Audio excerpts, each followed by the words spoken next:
Good morning. Welcome to Humanity Meets Business, Business Therapy with Christine Salvo. I am here today with Cela Hyatt. Cela is a financial advisor with Morgan Stanley. Cela put down roots in 2002. She's the proud mother of two daughters, 12 and 14, and a menagerie of pets. She and her family stay busy with sports, the arts, and enjoying all Nevada has to offer. She graduated from UNR in 2013 with a BS in neuroscience. She finds her background in behavior psychology and analysis invaluable to help clients set attainable goals and motivate their most important decisions.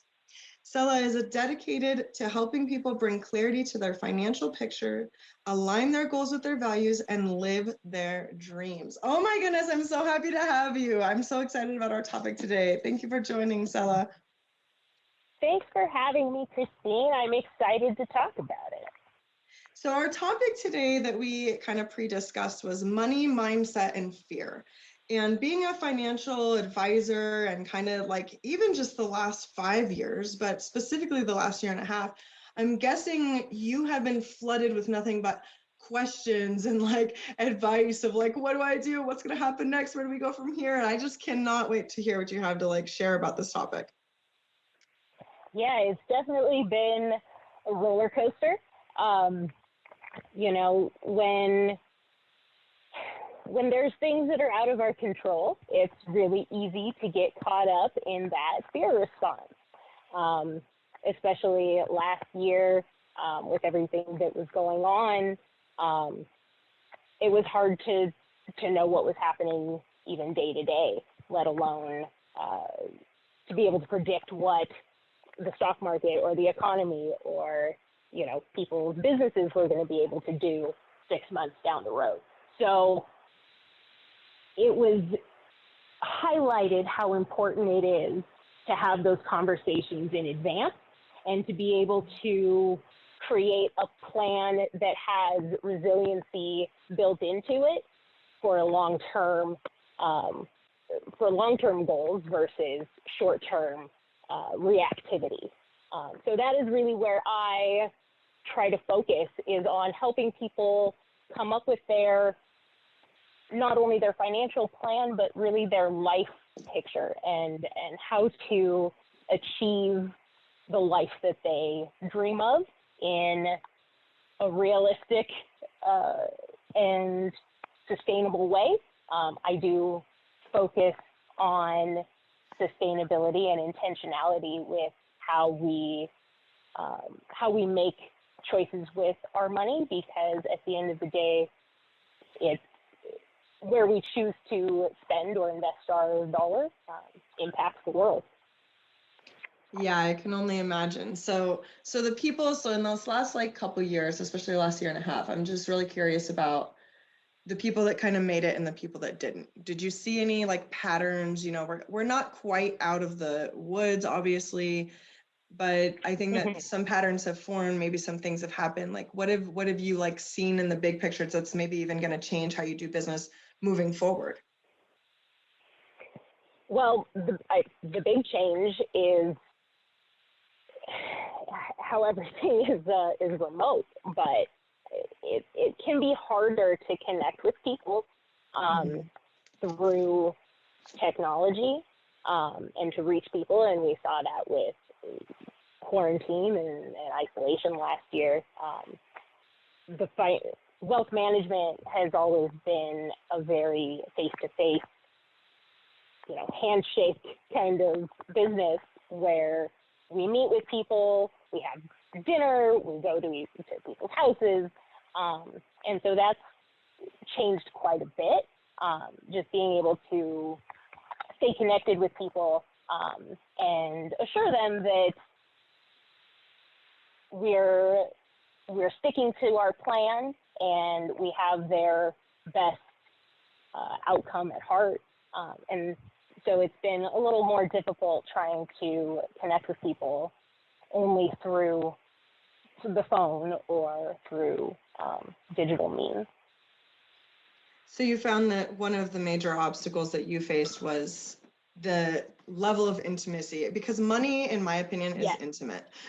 like you don't just absolutely. run around talking about like, guess how much I made last year, what's in my wallet, unless it's like that Right. commercial. But money is like intimate, and it requires trust, and like usually you have a Yes, bunch of papers exactly. to sign, and it's vulnerable too. I mean, I've had one Hmm. experience with a financial advisor a couple years ago, and I felt like naked almost. Like, what do you want to know? What do you want to see? It's like, I need access to your bank and like how you spend your money. And at that one point, he was just like, you need to call me next time you want to make a big purchase, And I'm like, Hmm. wow, this is really intense.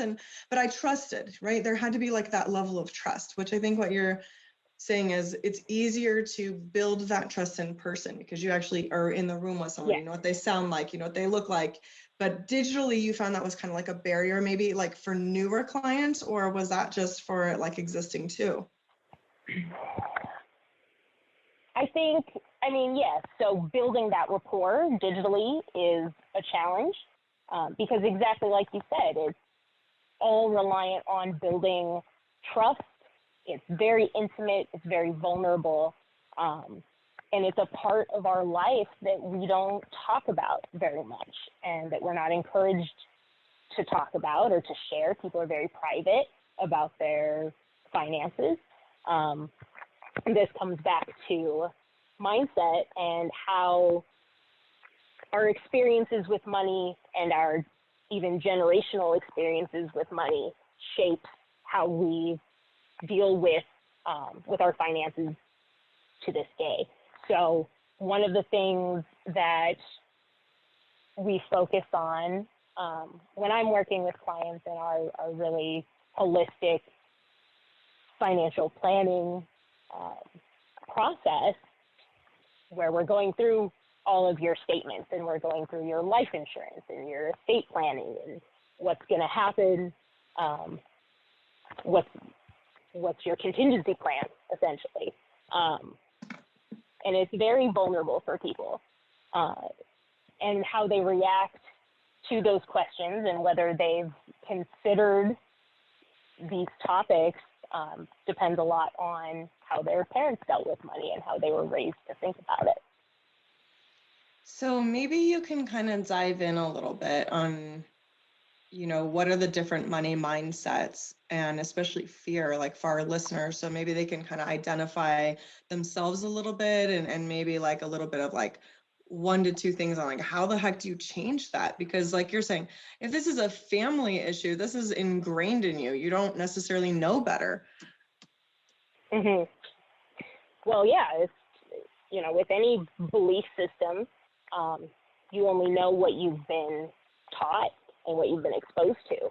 So in general, there's the scarcity mindset and the abundance mindset, it's very similar to like the locus of control, where are you reacting? Are you proactive? Are you more internally motivated or externally motivated? All of this tends to overlap a lot. So when people are in a scarcity, fear-based mindset, they are more likely to make hasty financial decisions because you're more afraid of not having something today, and that's very much generational. In if you grew up with a lot of excess, you're going to count on there being excess, and if you grew up without that excess, you know that it requires more work. So there's a very real component to that, but it ultimately comes down to how your outlook is. So some things that we try to do to unpack that for people is visualization and the goal setting. so that you can see where your motivations are. For a lot of people, it's that you want to, take care of your family, you want to have a little, you want to go on vacation, you want to be able to retire. These are very, basic things, right? Yeah. Yeah, it's the base American dream to have a good, comfortable life. And a lot of people don't know where to start.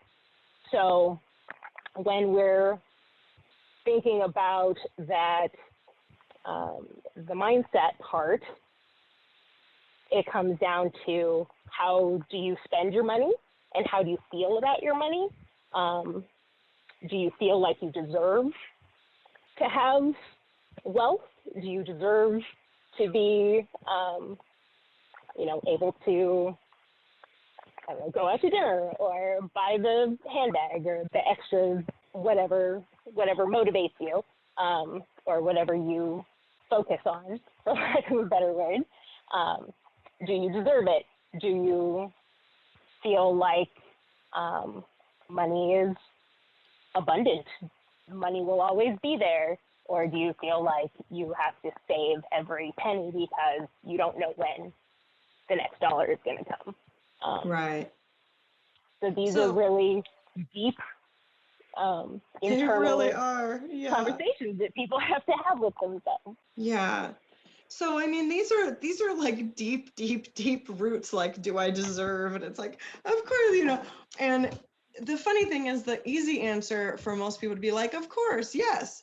But the truth is, I think that what you're really kind of pointing to is the subconscious belief, not the conscious belief of like, yeah, of course I want to win the lottery or I wouldn't play. But that subconscious belief that kind of is like, no, like sometimes, being afraid of money. And I know I've done some work around that myself. And I realized that at one point, based on how I was raised, I thought that I had to choose money or love, but that you couldn't have both. And so I had to do a lot of work around, I can have both. I can be loved even if I have money. And sometimes that is part of poverty culture, right? Which is like, it's everything like the rich people are the bad people. And so you don't want to be the rich person, but you don't want to be, but then you grow up and you're like, well, I don't want to be the poor person, but rich people are bad. The rich person. And poor people are good. And who's gonna, who's gonna love me or reject me? Or even the fear of having money and then never knowing the difference. Are they there for me or are they there for my money? So I think there's a lot of beliefs and a lot of emotional stuff that comes up with this. So that's why I just love this topic so much. So yeah, you hit it right on the head. Exactly. If you don't feel like you deserve success, or you only want to achieve, or you can only achieve a certain level of success, that becomes a limiting belief. And it's the quote, whether you think you can or you can't, you're right. And so I really like that quote. I tell my kids all the time, if you say you can't, you're right. Yeah. But also opening that door of, if you say you can, you'll at least get farther. Well, yeah, I mean, the journey to success starts with believing you can get there. The next step is actually taking the first step. So that's where we get into actual, planning and setting goals and diving into what you want out of your life. I think you made a good point with when you said, you can either have love or you can have money, or you can either be a good person or you can make money, or you have to pick both. You could either have your passions, you can have a career that you love, or you can have a career that makes money. These are not mutually exclusive things. And ultimately, when you are generous, when you are passionate, when you are in a place of joy where you can receive abundance, you will be more likely to pull it towards you. So I encourage generosity and philanthropy and things like this, and that is a really big part of our holistic financial planning process. Is like, what causes do you believe in? What passions do you have? Where do you want to spend your time? Not just your financial energy and your money, but your time and your efforts, and then we can figure out the math to get you there. So for some of the listeners that maybe are like, I don't really know what my mindset is, like because this isn't necessarily a regular conversation, right? This isn't like, hey, what'd you do this weekend? Well, I really dug deep into my money values. Like, it's like, money what? What are you talking about? The main goal is just to make it. That's all we know. We like making it, we like spending it, but everything else is gonna like, We need it to live. So right. If this is the first time anybody's really hearing about this, they've never talked to a financial planner, they have no idea about money mindset and fear. Like, what would you tell just a brand new person about this topic? And when should they seek financial planning? Like, when do you know that's right for you? Do you need to have a certain amount of capital? I think there's just a lot of unknowns in your profession that why don't we just kind of myth bust a little bit? Yeah. Well, I think the biggest myth or misconception is that financial planning is only for rich people. That you have to wait until you have a certain amount of capital before you should seek advice. And I think one of the nice things about technology and where we are in the world is how much is available for free online. There's so many really good resources available for people to at least get started on things like creating a budget and sticking to a budget, how to determine what your needs are, how to do things like goal setting, visualization. All of these are really good places to start. Discovering what your personal money philosophy is. So how would you go about that process? Yes, I'm glad you asked. So it's very, so you focus on how you feel when you think about money. And really, it's a meditation exercise, kind of a mindfulness exercise. You sit and you think, how do you feel when you just think about making money? How do you feel about spending money? Do you feel secure that you have enough, that you're saving? And just sit with those feelings for a little bit and let your mind examine and explore all of the feelings in your body. Like, does it give you anxiety? Oh, I feel a knot in my stomach when I think about spending $1,000. Like, oh, if I had a bill for $1,000, what would I do? Last year, my daughter was in the hospital for about a week, and to sit there and be afraid for my daughter and her health, and to also have to think about how are we paying this bill, like knowing that it's going to be huge spending a week in the hospital. That's a very difficult feeling to sit with. So I had to really examine my philosophy, and I am of an abundance mindset, and I'm thankful to be in a career where my earnings are based on my effort more than a lot of other careers.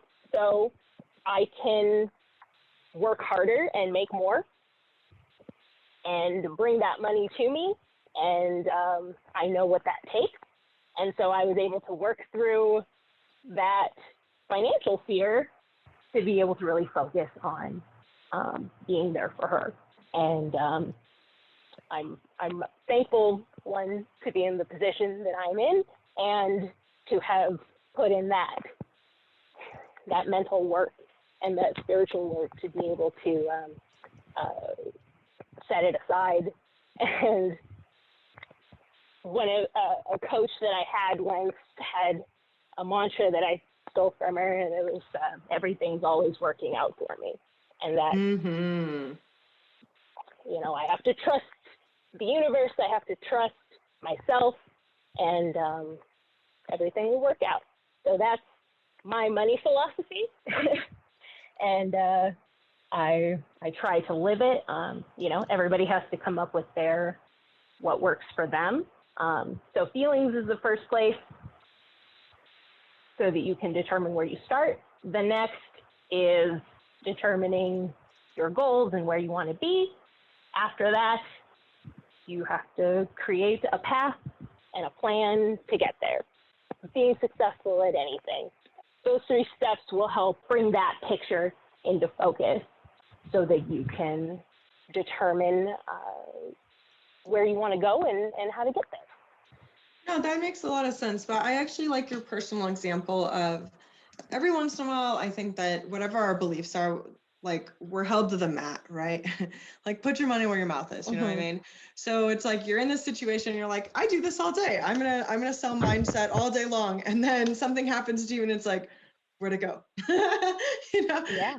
And so really going like, wait a minute, I've been training for this. And I think that that's a little bit of what you were saying too. Like so much of money mindset and fear and financial planning is about training yourself, about having that preparation, about saying, okay, no matter what is in the future, sometimes it's going to be abundant for me. And maybe sometimes it's going to be, you know, that kind of like, you know, the big before the small, the expansion and contraction of the universe, right? So sometimes it's going to be in my favor and sometimes it's not. And I want to plan for both.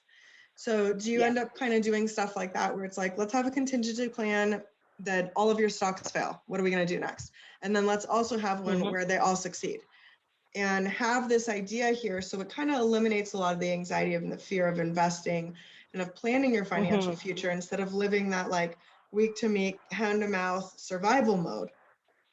Yeah. Exactly. And there is going to be times where there's more abundance and there's less.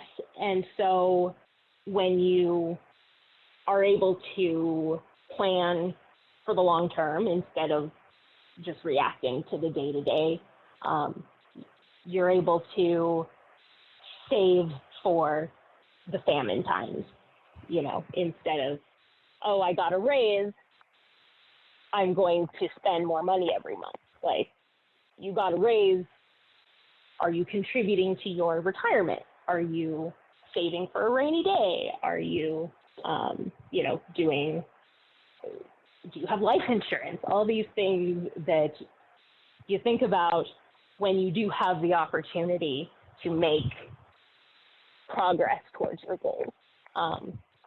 Yes, if you're in a situation where you're not financially stable, you definitely have to get stable.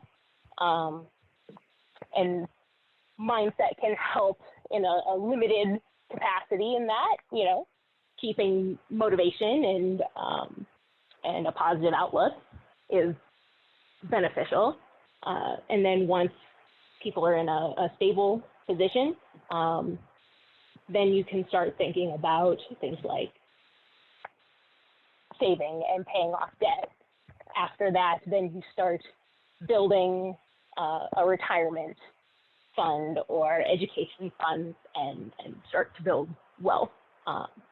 It's very hierarchy of needs. Yeah, that makes sense. That makes sense. Once your survival needs are met, then you can start thinking about other things.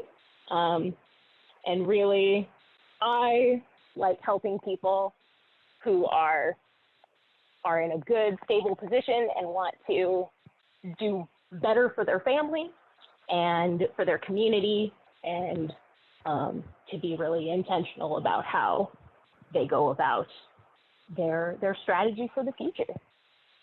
I love it. I love it. I love it. I love it. And so, like, I was even thinking of your scenario of the unstable person. So I think that, from my perspective, it's the same path.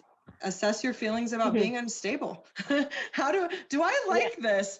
And why? Is there anything I could change to change my situation here? And then I would need to determine my goals of where do I want to be? Even if it's just baseline, I want to have $200 in savings so that I don't have to worry about how I'm going to eat or pay for gas or just the little things. I have something. And then write your steps to get there. I want to have $10 left over at the end of the month after everything's paid. Like that can be the first step. It could be, I want to save $20 per paycheck. Like it doesn't have to be big, life-changing steps. Right. It's like losing weight. You're not gonna be a professional bodybuilder by going to the gym once or by thinking about it. Right. You're gonna do it by first you gotta make you gotta make it to the driveway. So and once people, and I think that's where the free resources and seminars and things like that really come in handy, is getting people to that starting line. The first thing I will ever say to people is write out your budget. If you don't have a written budget, like I have a spreadsheet that I update. It's like balancing my checkbook. I do it all the time, and I project out over a year, so I know exactly where my budget is. But I'm also a huge nerd and like that sort of thing. So I don't expect most people to have a year-long budget spreadsheet, but you should know your monthly expenses and the things that are recurring in a set amount, and how much you're bringing in and how much you have left over at the end of the month.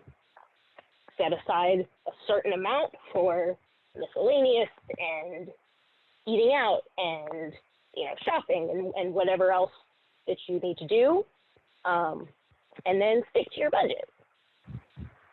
Be a mindful spender, and then the savings will happen. I love it. Well, thank you so much for coming on today and sharing your wisdom and insights. It's really appreciated. You were wonderful. And that is it for today, guys. This has been Humanity Meets Business, Business Therapy with Christine Salvo, licensed marriage and family therapist, advanced certified mediator, and certified hypnotherapist. Thank you so much and have a wonderful day.